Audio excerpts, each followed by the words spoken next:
어느 월요일 아침이었습니다. 지극히 평범했던 그 아침에 한 여성이 남편의 외투를 정리하다 안주머니에서 작은 종이 한 장을 발견했습니다. 레스토랑 예약 확인서였습니다.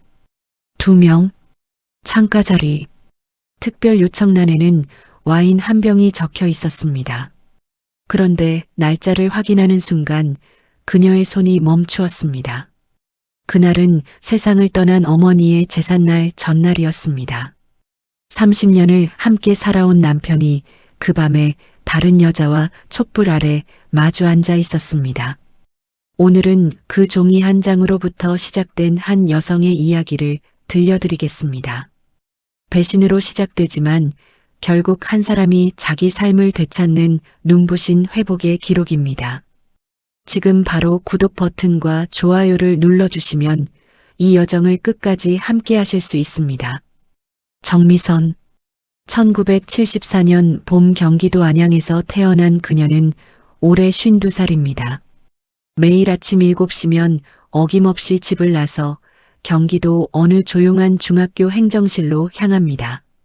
출석부와 공문을 정리하고 학부모 민원 전화를 받으며 선생님들의 각종 서류를 처리하는 일을 거의 20해 가까이 해왔습니다. 동료들 사이에서 미선은 늘 조용하고 성실하며 빈틈없는 사람으로 통합니다. 아무리 귀찮은 부탁도 싫다는 말 한마디 못하고 웃으며 받아주는 사람. 막히는 일이 있으면 제일 먼저 미선 씨를 찾는다는 말이 자연스럽게 나오는 그런 사람이었습니다. 퇴근 후에도 그녀의 하루는 끝나지 않았습니다. 마트에 들러 장을 보고 집으로 돌아와 저녁을 준비하고 설거지를 마친 뒤에야 소파에 잠깐 앉을 수 있었습니다. 그 짧은 시간마저도 남편의 다음날 준비를 살피거나 딸아이의 안부 문자를 확인하는데 흘러갔습니다. 미선의 하루는 늘 남편과 딸과 직장으로 가득 차 있었습니다. 정작 그 안에 정미선 자신을 위한 자리는 거의 없었습니다. 미선은 어릴 적부터 조용하고 내성적인 아이였습니다. 넉넉하지 않은 가정에서 자랐지만 투정 한번 부리지 않았습니다. 불평 대신 공부하고 집안일을 거들었습니다. 그녀의 어머니는 늘 말씀하셨습니다. 여자는 참을 줄 알아야 한다고, 마음을 다스릴 줄 알아야 가정을 지킬 수 있다고. 어린 미선은 그 말을 가슴 깊이 새겼습니다. 어쩌면 그 말이 훗날 그녀의 삶 전체를 관통하는 방식이 되어버린 줄도 모른 채로 말입니다. 고등학교를 졸업하고 작은 회사에서 사무직으로 일을 시작했습니다. 화려함과는 거리가 먼 삶이었지만 미선은 성실함 하나로 주변의 신뢰를 쌓아갔습니다. 말수가 적고 표현이 서툴렀지만 한번 맡은 일은 끝까지 해내는 사람이었습니다. 그것이 미선이 가진 가장 단단한 강점이었습니다. 23살이던 1997년 봄 지인의 소개로 박현수를 처음 만났습니다. 현수는 덩치가 크고 활달하며 말이 많은 남자였습니다.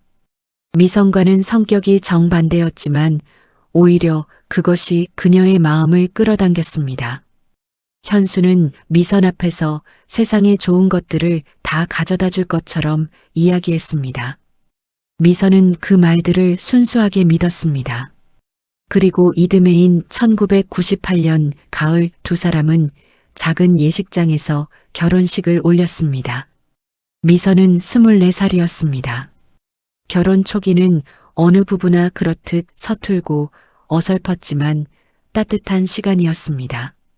남편 현수는 영업직에서 열심히 일했고 미선은 살림을 꾸리며 묵묵히 그를 뒷받침했습니다. 좁은 전셋방이었지만 두 사람의 밥상은 늘 따뜻했습니다. 미선은 그 시간이 행복이라는 것을 알았습니다. 다만 소리내어 말하지 않았을 뿐이었습니다. 2000년에는 딸 박지은이 태어났습니다. 미선은 그 작은 손을 처음 쥐던 순간을 오랫동안 기억했습니다. 엄마가 된다는 것이 이런 것이구나. 삶이 이렇게 온전해질 수 있구나. 지은이의 첫 걸음마를 보며 눈물을 흘렸고 첫 등교날 아침에는 학교 앞에서 발길이 떨어지지 않았습니다.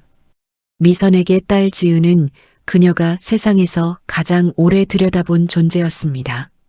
세월이 흐르면서 미선은 조금씩 자신을 지워갔습니다.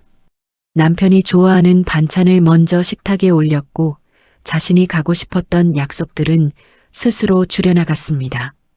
명절이면 시댁 음식을 도맡았고 시어머니의 병원 동행도 대부분 미선의 몫이었습니다.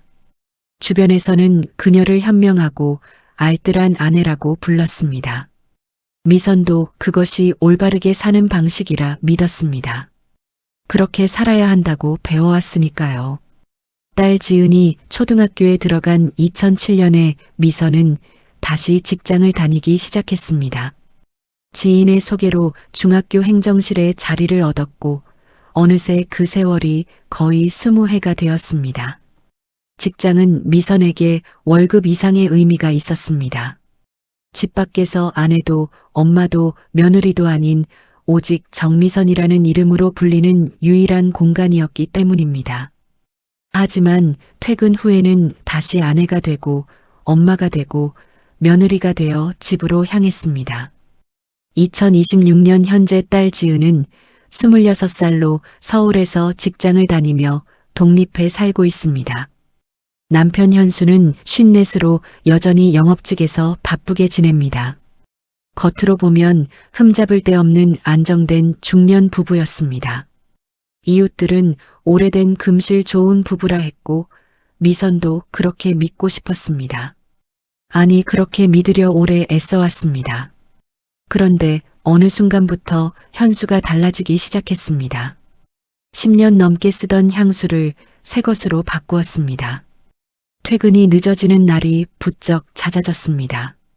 식탁 위에 올려두던 휴대폰을 이제는 늘 주머니에 넣고 다녔습니다. 귀가하자마자 서둘러 샤워를 하는 날도 생겼습니다. 미선은 처음에는 그러려니 했습니다. 나이 들면 남자도 변한다더라. 중년이면 그럴 수도 있다고 스스로를 다독였습니다.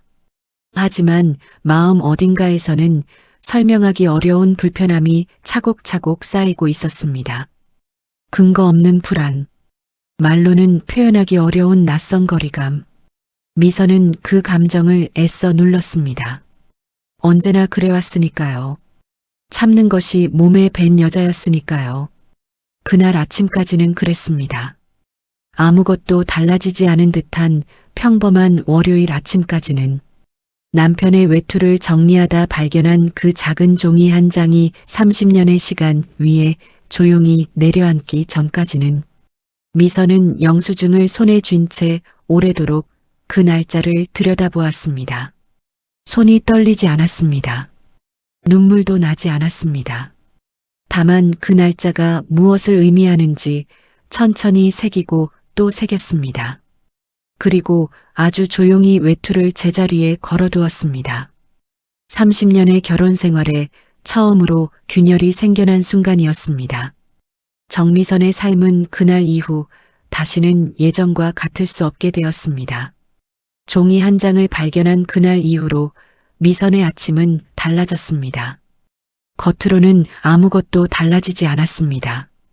여전히 7시에 눈을 떴고 남편보다 먼저 일어나 쌀을 안 쳤습니다. 국을 끓이고 반찬을 내놓고 식탁을 차렸습니다. 현수가 수저를 들 때 미선은 이미 부엌에서 다음 일을 하고 있었습니다. 30년 동안 반복해온 그 순서는 그날도 흐트러지지 않았습니다. 그러나 미선의 눈은 달라져 있었습니다. 남편이 밥을 먹는 동안 그녀는 슬쩍 그를 살폈습니다. 수저를 드는 손, 국그릇 위로 올라오는 김, 아무 일도 없었다는 듯 텔레비전 뉴스에 시선을 두고 있는 그 얼굴. 현수는 평소와 다름없어 보였습니다. 잘 잤냐고 물었고 국이 좀 짜다고 했습니다. 미선은 알겠어요라고 대답했습니다.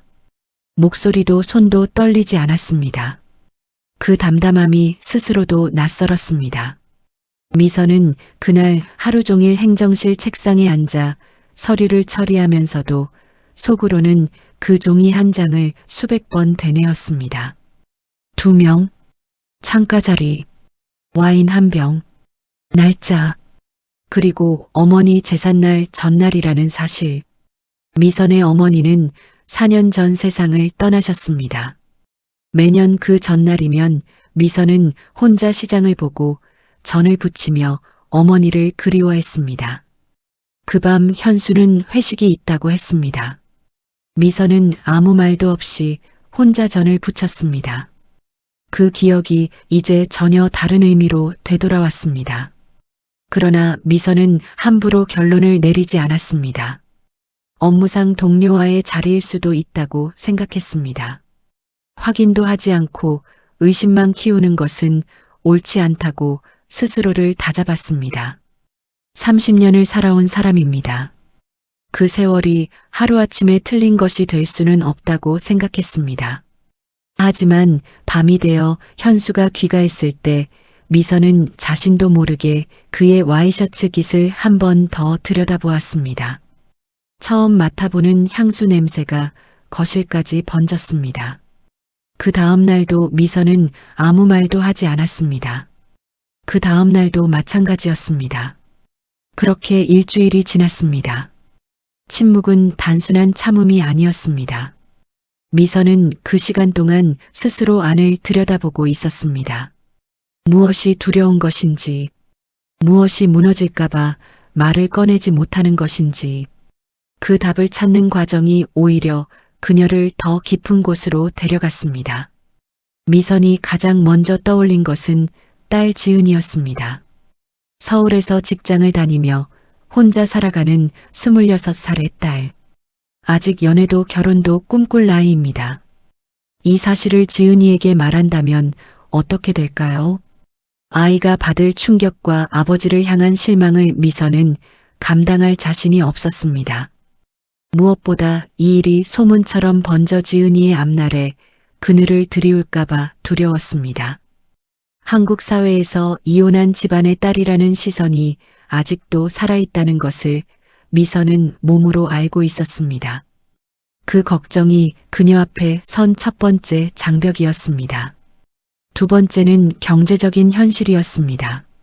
미선의 월급은 학교 행정직 호봉 기준으로 살림에 보태기에는 충분했지만 혼자 독립하기에는 팍팍한 금액이었습니다.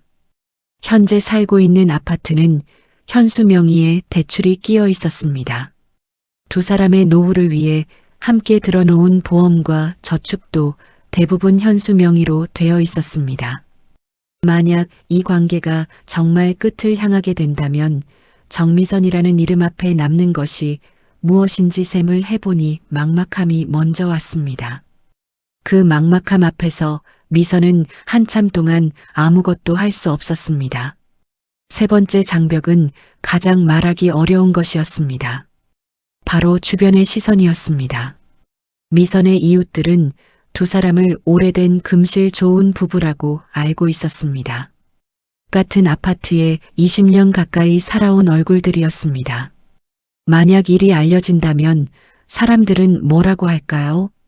미선을 불쌍히 여기는 눈빛, 혹시 미선에게 문제가 있었던 것은 아닐까 하는 시선, 그 시선들을 감당해야 한다는 생각이 미선을 움츠러들게 했습니다. 한국 사회에서 오래된 결혼이 흔들릴 때 가장 먼저 물음표가 찍히는 쪽은 언제나 아내였습니다. 미선은 그것을 잘 알고 있었습니다. 그러다 어느 날 밤 미선은 오래된 가계부 노트를 꺼냈습니다. 살림을 시작하면서부터 써온 낡은 노트였습니다. 식비, 전기세, 의료비, 경조사비 같은 숫자들이 20년 넘게 빼곡히 적혀 있었습니다. 그 마지막 빈 페이지에 미선은 천천히 두 칸을 나눠 적기 시작했습니다. 한쪽에는 잃은 것이라고 쓰고 다른 한쪽에는 남은 것이라고 썼습니다. 잃은 것 칸에는 먼저 믿음이라고 적었습니다.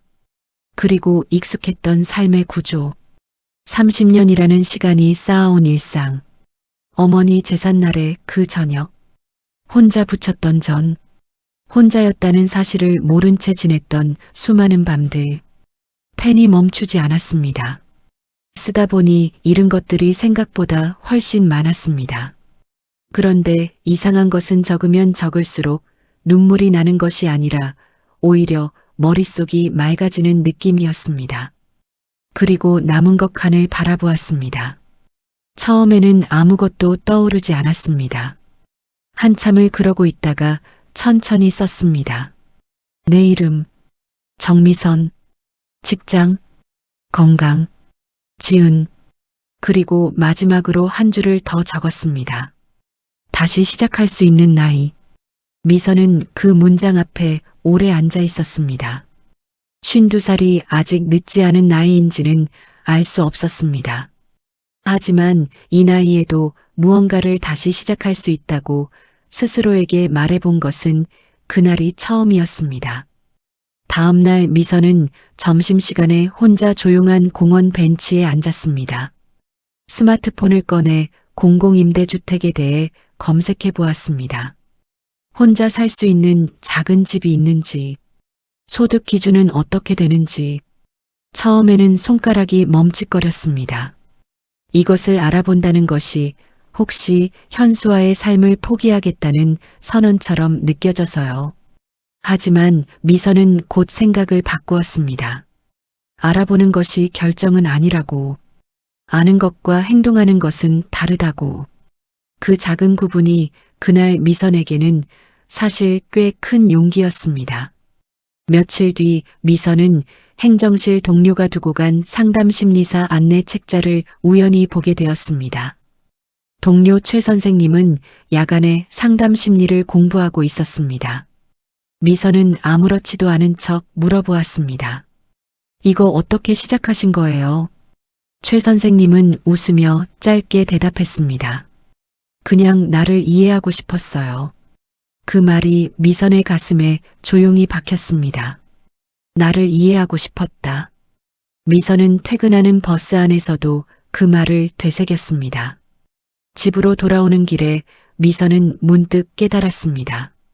30년 동안 자신은 누구에게도 자신의 이야기를 온전히 털어놓은 적이 없었습니다. 친한 친구들에게도, 딸 지은이에게도, 심지어 살아계셨을 때 어머니 앞에서도 미선은 늘 괜찮다고 했습니다. 힘들지 않다고 했습니다. 해낼 수 있다고 했습니다. 그것이 강함인 줄 알았는데 어쩌면 그것이 스스로를 가장 오래 가둬온 방식이었는지도 모른다는 생각이 처음으로 들었습니다. 그날 밤 현수는 또 늦게 들어왔습니다. 미선은 이미 씻고 침대에 누워 불을 끈 채로 있었습니다. 현수의 발소리가 현관에서 들렸습니다. 화장실 물소리, 서랍 여는 소리, 조용히 눕는 소리. 30년 동안 귀에 익었던 그 소리들이 그날 밤은 낯설게 들렸습니다. 같은 소리인데 전혀 다른 방에서 들리는 것 같았습니다. 미선은 잠이 오지 않았습니다. 천장을 바라보며 생각했습니다. 이 사람은 지금 나를 생각하고 있을까? 아니면 다른 누군가를 떠올리며 잠이 드는 걸까? 그 물음이 아프기도 했지만 동시에 미선을 더 또렷하게 만들었습니다.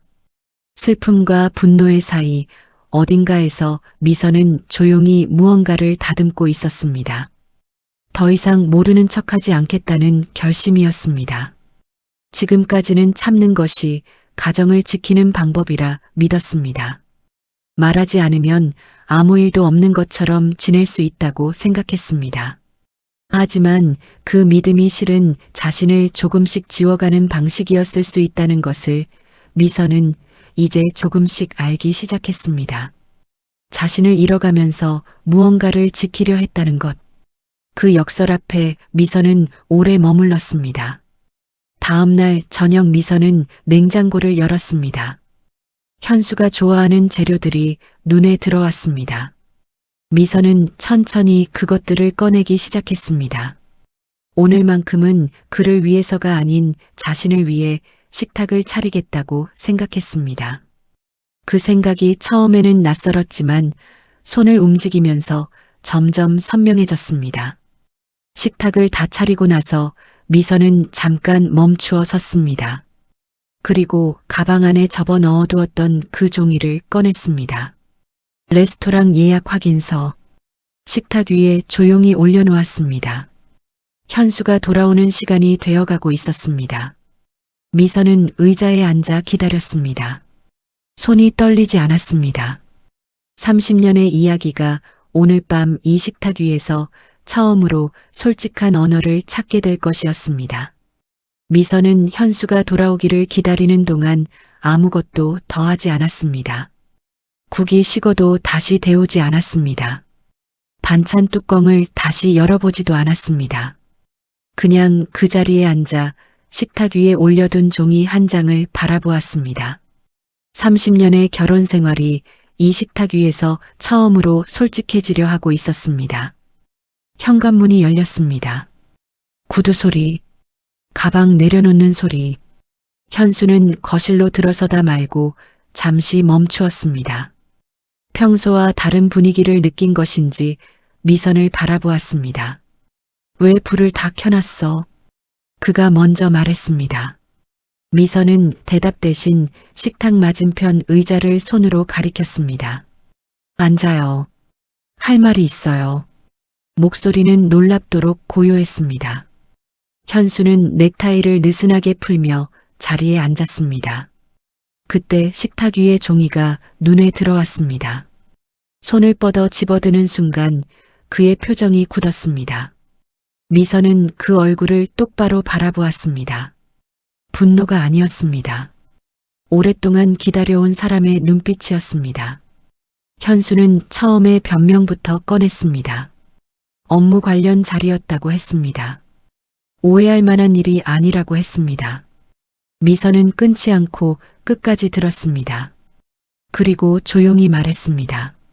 그날이 어머니 제삿날 전날이었다는 것 알고 있죠? 현수의 말이 멎었습니다. 미선은 계속했습니다. 나는 그날 혼자 전을 부쳤어요. 어머니 생각하면서 당신이 어디 있는지도 모르고. 그 말 한마디에 식탁 위의 공기가 달라졌습니다. 현수는 한동안 말이 없었습니다. 그러다 천천히 입을 열었습니다. 미안하다고 했습니다. 그리고 더 오래 침묵하다 결국 사실을 털어놓았습니다. 같은 회사에서 일하는 여직원이라고 했습니다. 젊은 사람이라고 했습니다. 별것 아니라고 했습니다. 미선은 그 말들을 하나씩 듣고 있었습니다. 별것 아니라는 말에서야 처음으로 긴 숨을 내쉬었습니다. 별것 아닌 일이 어떻게 어머니 제삿날 전날 저녁이 될 수 있는지 미선은 묻지 않았습니다. 그 질문의 답이 무엇이든 지금 그녀에게 중요한 것은 다른 데 있었기 때문입니다. 미선은 천천히 말했습니다. 나는 지금 당신이 왜 그랬는지 따지려는 게 아니에요. 당신 이야기를 듣고 나서 내가 무엇을 느끼는지가 더 궁금해졌어요. 현수는 그 말의 의미를 바로 알아채지 못한 듯 고개를 들었습니다. 미선이 느낀 것은 배신감보다 먼저 찾아온 낯선 감정이었습니다. 그것은 일종의 깨달음이었습니다. 현수는 언제나 누군가에게 기대고 싶어하는 사람이었습니다. 결혼 초에는 미선이 그 역할을 했습니다. 힘들다고 하면 들어주었고 지쳤다고 하면 보듬어 주었습니다. 밥을 차렸고 빈틈을 채웠습니다. 그런데 어느 순간부터 현수는 그것을 당연하게 여겼고 미선은 그것을 사랑으로 착각했습니다. 기대는 사람과 받쳐주는 사람. 두 사람의 관계는 오래전부터 그 구도로 굳어져 있었습니다. 미선은 그날 밤 비로소 그것을 선명하게 보았습니다. 분노가 아닌 차가운 자각이었습니다. 이 사람은 나쁜 사람이 아닐 수 있습니다. 그러나 이 사람은 나를 한 사람으로 바라본 것이 아니라 살림과 집과 감정의 허기를 채워주는 존재로 바라봤을 수 있다는 것. 그 생각이 미선의 안에서 천천히 자리를 잡았습니다. 현수는 그날 밤 많이 울었습니다. 잘못했다고 했습니다. 다시는 이런 일이 없을 것이라고 했습니다. 미선이 원한다면 무엇이든 하겠다고 했습니다. 미선은 그 말들을 듣고 있었습니다. 그런데 이상하게도 그 말들이 예전처럼 마음에 닿지 않았습니다. 울고 있는 현수를 바라보며 미선은 조용히 생각했습니다. 나는 지금 이 사람이 불쌍한가? 아니면 이 사람 앞에서 다시 예전의 나로 돌아가고 싶은가? 그 어느 쪽도 아니었습니다. 미선은 그날 밤 서로 오랫동안 이야기했습니다. 큰 소리는 한 번도 나지 않았습니다. 미선이 오히려 더 말이 많았습니다. 30년 동안 하지 못했던 이야기들이 조금씩 나왔습니다. 당신과 살아오면서 나는 한 번도 나를 먼저 생각한 적이 없었다고. 그게 사랑인 줄 알았는데 어쩌면 두려움이었을 수도 있다고. 혼자 감당하는 것이 강한 것인 줄 알았는데 그게 오히려 우리 사이를 멀어지게 했는지도 모른다고. 현수는 말없이 듣고 있었습니다.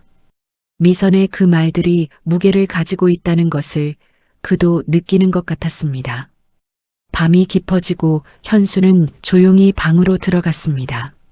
미선은 혼자 식탁에 남았습니다.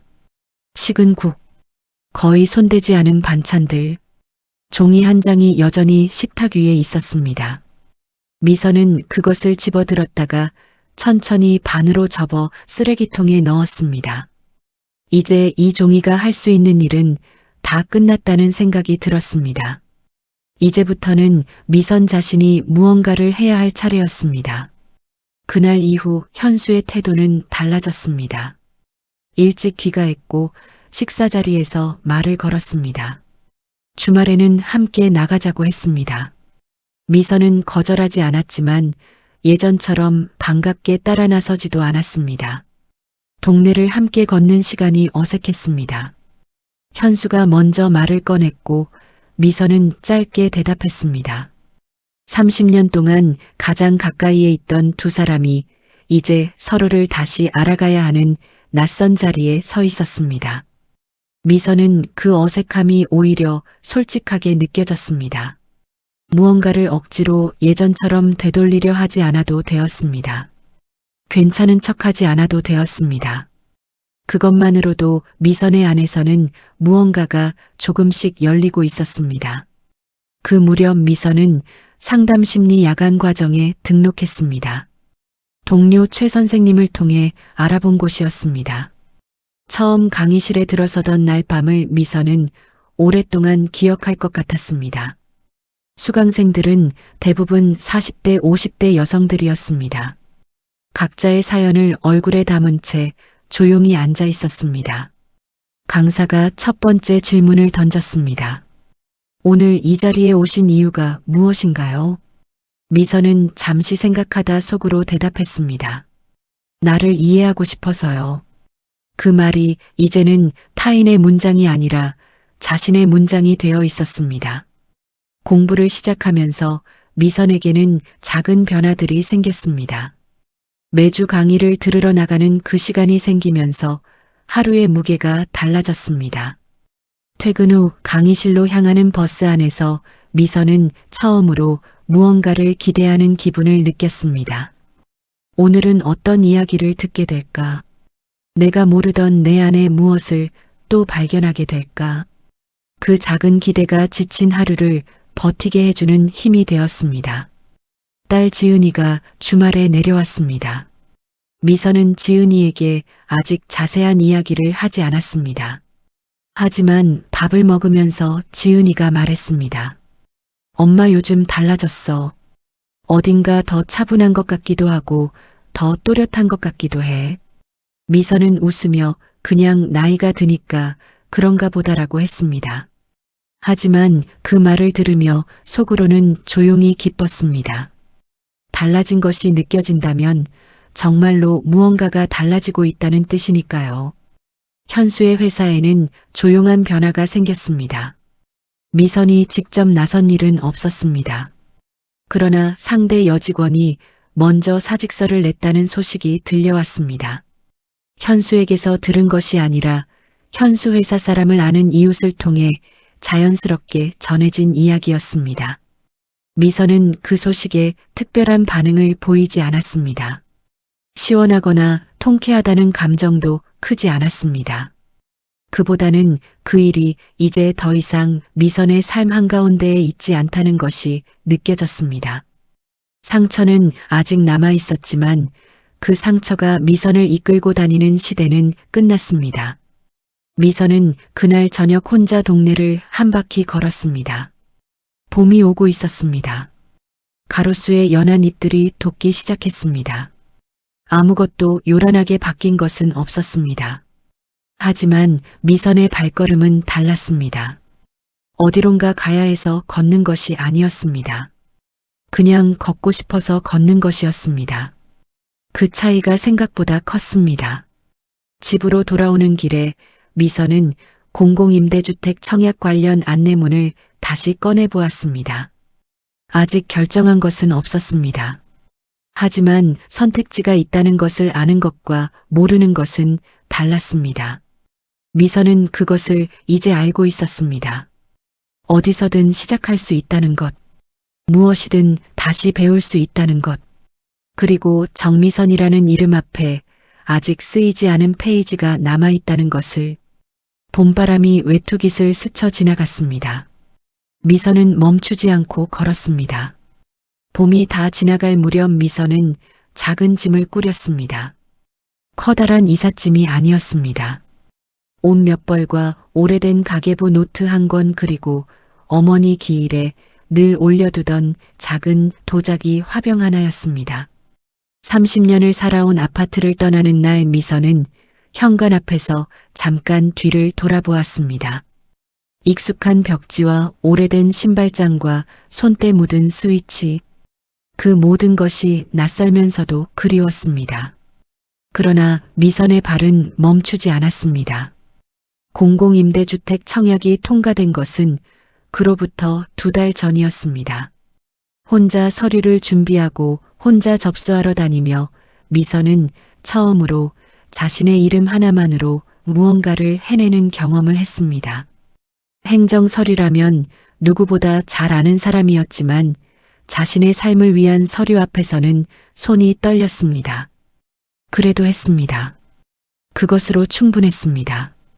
새 집은 방 하나에 거실이 딸린 작은 구조였습니다. 창문 하나가 남향으로 나 있어서 오전 내내 햇살이 들어왔습니다. 미선은 처음 그 집 문을 열었을 때 아무 말도 하지 않고 한동안 햇살이 바닥에 내려앉는 것을 바라보았습니다. 이 조용함이 외롭지 않았습니다. 오히려 오래 기다려온 무언가처럼 느껴졌습니다. 현수는 미선이 집을 나간다고 했을 때 처음에는 말렸습니다. 이혼하자는 것이냐고 물었습니다. 미선은 고개를 저었습니다. 이혼이 아니라 나를 찾는 시간이 필요하다고 했습니다. 당신에게도 그 시간이 필요할 것이라고 했습니다. 현수는 한동안 아무 말도 하지 못했습니다. 그가 할 수 있는 말이 없다는 것을 미선도 알았고 현수 자신도 알았습니다. 잘못한 사람이 할 수 있는 일은 기다리는 것뿐이었습니다. 딸 지은이에게는 솔직하게 이야기했습니다. 자세한 내막을 다 말하지는 않았지만 엄마가 잠시 혼자 살아보려 한다고 했습니다. 지은이는 처음에는 놀란 눈으로 엄마를 바라보았습니다. 그러다 조용히 물었습니다. 엄마 힘들었지? 미선은 그 말에 눈물이 날 뻔했습니다. 울지 않았습니다. 대신 웃으며 대답했습니다. 이제는 괜찮아. 그 말이 거짓말이 아니었습니다. 지은이는 주말마다 엄마의 새 집으로 찾아왔습니다. 처음에는 걱정스러운 눈으로 작은 집을 살폈지만 시간이 지나면서 그 방문이 자연스러운 일상이 되었습니다. 두 사람은 함께 밥을 해먹고 커피를 마시며 이야기를 나누었습니다. 아내이자 엄마가 아닌 정미선과 박지은으로서의 대화였습니다. 30에 가까이 함께 살아왔는데도 이렇게 대화해 본 것은 처음 같았습니다. 지은이가 웃으며 말했습니다. 엄마 요즘 얼굴이 더 좋아 보여. 미선은 그 말을 오래 마음에 담아두었습니다. 상담 심리 공부는 계속되었습니다. 야간 수업을 마치고 집으로 돌아오는 밤이면 미선의 머릿속에는 배운 것들이 천천히 쌓였습니다. 감정을 언어로 표현하는 방법, 타인의 이야기를 판단 없이 듣는 자세, 상처가 어디서 시작되었는지를 천천히 들여다보는 태도, 이 모든 것들이 처음에는 낯설었습니다. 하지만 배우면 배울수록 미선은 그것이 다른 사람을 위한 공부가 아니라 자기 자신을 위한 공부이기도 하다는 것을 알았습니다. 과정을 수료하고 얼마 지나지 않아 미선은 복지관에서 상담 봉사를 시작했습니다. 처음에는 일주일에 2번 노인 상담실에서 어르신들의 이야기를 들었습니다. 거기에는 다양한 사람들이 찾아왔습니다. 오래된 외로움을 품고 온 할머니, 자식과 멀어진 아픔을 가진 할아버지, 각자의 사연은 달랐지만 그 안에는 한 가지 공통점이 있었습니다. 누군가 자신의 이야기를 끝까지 들어주기를 바란다는 것이었습니다. 미선은 들었습니다. 급하게 정리하거나 해결하려 하지 않았습니다. 그냥 들었습니다. 그것이 전부인 것 같아도 상대방의 얼굴이 조금씩 달라지는 것을 미선은 보았습니다. 긴장이 풀리고 눈빛이 부드러워졌습니다. 말이 길어지고 어깨가 내려갔습니다. 미선은 그 변화를 볼 때마다 자신 안에서 무언가가 따뜻해지는 것을 느꼈습니다. 남을 듣는다는 것이 결국 자신도 치유하고 있었습니다. 어느 날 복지관에서 60대 여성이 찾아왔습니다. 남편 없이 혼자 살아온 지 5년이 되었다는 분이었습니다. 처음에는 말이 없었습니다. 한참 후에 천천히 입을 열었습니다. 혼자 밥 먹는 게 제일 힘들다고 했습니다. 밥상 차려놓고 혼자 수저드는 순간이 아직도 어색하고 쓸쓸하다고 했습니다. 미선은 그 말을 듣고 잠시 생각했습니다. 그리고 말했습니다. 저도 처음엔 그랬어요. 그런데 어느 날부터 그 밥상이 나를 위한 것이라는 생각이 들었어요. 그게 생각보다 큰 위로가 됐습니다. 그 어르신은 한참 미선을 바라보다가 작게 웃었습니다. 그 무렵 현수에게서 연락이 왔습니다. 만나고 싶다고 했습니다. 미선은 짧게 생각하다 알겠다고 했습니다. 두 사람은 집 근처 조용한 찻집에서 마주 앉았습니다. 현수는 여러 말을 했습니다. 반성했다고 했습니다. 달라지려 노력하고 있다고 했습니다. 미선이 돌아와 주었으면 한다고 했습니다. 미선은 그 말들을 듣고 있었습니다. 예전이라면 그 말들이 마음을 움직였을 것입니다. 하지만 지금의 미선은 달랐습니다. 기다리겠다고 했습니다. 지금 당장 결정하는 것보다 두 사람이 각자 조금 더 자신을 들여다보는 시간이 필요하다고 했습니다. 현수는 고개를 끄덕였습니다. 그것이 과거의 두 사람이었다면 나오지 않았을 대화였습니다. 가을이 왔습니다. 어머니 기일이 돌아왔습니다. 미선은 혼자 시장을 보고 작은 집 부엌에서 전을 부쳤습니다. 작년과 같은 날이었지만 마음은 전혀 달랐습니다. 도자기 화병에 국화를 꽂고 조그만 제사상을 차렸습니다. 그리고 어머니 앞에 앉았습니다. 어머니, 저 이제 조금 알 것 같아요. 왜 사람이 자기 자신을 잃으면 안 되는지. 미선은 소리내어 말하지 않았습니다. 그냥 마음속으로 했습니다. 그래도 어머니는 들으셨을 것 같았습니다. 지은이가 그날 저녁 찾아왔습니다. 제삿날인 것을 기억하고 달려온 것이었습니다. 두 사람은 나란히 앉아 음식을 나눠 먹었습니다. 지은이가 말했습니다. 엄마 나 나중에 결혼하면 엄마처럼 살지 않을 거야. 미선은 잠깐 멈추다 물었습니다. 엄마처럼 산다는 게 어떤 거야? 지은이가 대답했습니다. 자기 자신을 맨 마지막에 두는 것. 미선은 그 말을 듣고 웃었습니다. 그래. 엄마도 이제 그렇게 살지 않을 거야. 그날 밤 지은이가 돌아간 뒤 미선은 혼자 부엌에 섰습니다. 냄비에 물을 올리고 된장을 풀었습니다. 오래된 습관이지만 이날의 국은 달랐습니다. 누구를 위한 것이 아니었습니다. 오직 정미선을 위한 국이었습니다. 냄비 뚜껑을 열자 하얀 김이 올라왔습니다. 미선은 그 김을 잠깐 바라보다가 작은 그릇에 국을 담았습니다. 식탁에 혼자 앉았습니다. 수저를 들었습니다. 그리고 처음으로 자신을 위한 밥상 앞에서 서두르지 않았습니다. 창밖에는 가을 저녁이 내려앉고 있었습니다. 미선은 국을 한 숟가락 떴습니다. 따뜻했습니다. 그것으로 충분했습니다. 30년을 살아온 여자가 자신의 이름 앞에 가장 솔직하게 서는데 꼭 그만큼의 시간이 필요했습니다. 그러나 늦지 않았습니다. 정미선의 삶은 아직 한참 남아 있었습니다. 잃어버린 시간을 탓하기보다 지금 이 식탁 위의 온기를 느끼는 것이 더 중요했습니다. 미선은 그것을 이제 알고 있었습니다. 혼자 끓인 국이 이렇게 따뜻할 수 있다는 것을, 그리고 그 따뜻함을 만들어낸 사람이 바로 자기 자신이라는 것을